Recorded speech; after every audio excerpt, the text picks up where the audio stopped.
Dalio saying, well, the sun doesn't rise in the east. Okay, well, that's wrong, Ray. Sorry, you're just wrong. Okay, so that's point number one. Point number two, he claims, well, it's too volatile.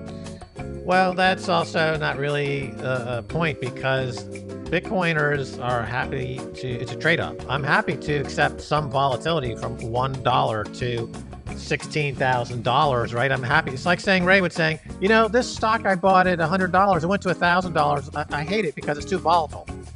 Ray, you're a moron, right? I mean, the thing's gone from $1 to 17,000. How could it get there if it wasn't volatile? It's going to 100,000, 200,000, 400,000. How can it get there without volatility? Number one. Number two, if you understood Bitcoin, you'd understand that there's a trade-off here. We're happy that we've got a skyrocket going to the moon, what you call volatility, in exchange for hard money that's absolutely finite, unlike anything else that's ever been seen or thought about in the history of humans, unconfiscatable, immutable, right? So it's got all these things. And oh, by the way, you got to accept it's a little bit volatile on its way to making you a freaking billionaire. You got to accept the downside of a little volatility.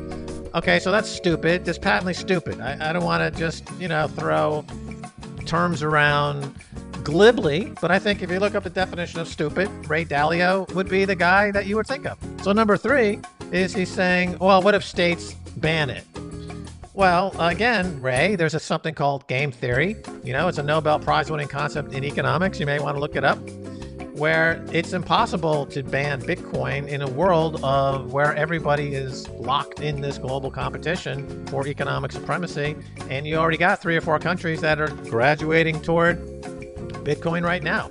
If the U.S. wants to stay relevant, they've got to start mining or hoarding Bitcoin as a strategic reserve, or they're going to be left in the second world, the third world, the fourth world. Who knows where they ultimately bottom out? But they're not going to be in the first world, right? We got a few countries now that are leading. Iran is definitely in the first world of Bitcoin. It's got a position, and a couple of others. And I might add also about Ray Dalio, who is, like I said, his Bridgewater Capital is the biggest hedge fund in the world.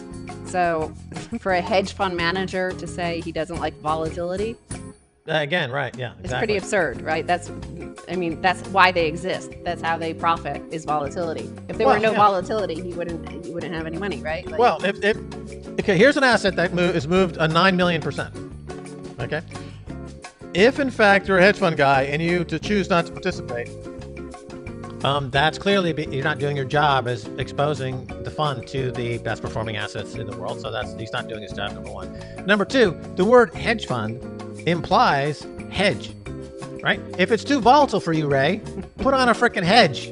You're a hedge fund. I mean, this guy's so stupid. You can hedge your Bitcoin if you want to and give up some of that upside if you feel you need to, but to have no exposure is like an admission that everyone who's got any money at Bridgewater should take it out immediately because this guy is a moron.